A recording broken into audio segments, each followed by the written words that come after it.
Koska näitähän meillä riittää. Tonne siis ratikkapysäkille, niin se akka sanoi mulle, nyt et sinä mene naimisiin.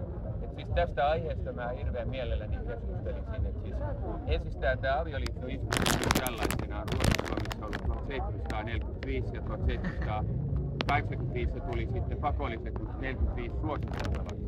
Sitä ennen se perustui näiden kahden ihmisen sydämen suhteeseen. Näinpä. Niin.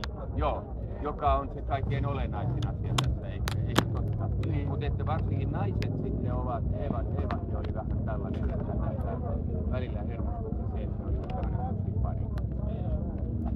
Mutta maistuu se hyvältä hänestä, tiedän.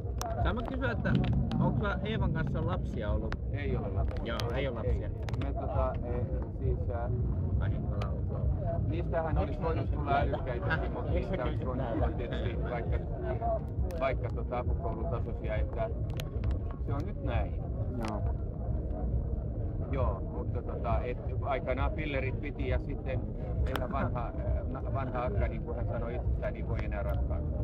Joo, vaihde, koska se nyt puskeekaan päälle. Ilmiset 50-vuotiaana.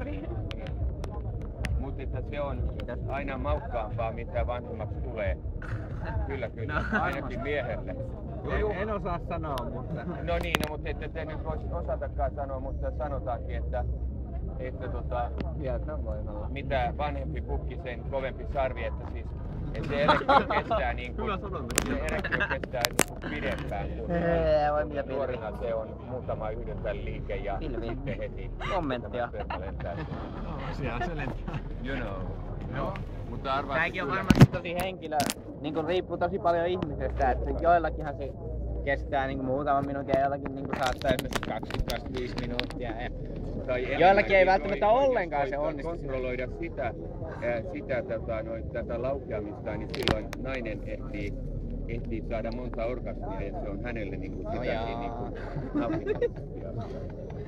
ja sitten kun nainen on saanut tämän orgasminsa, niin sen jälkeen hänen vaginansa lihakset puristavat.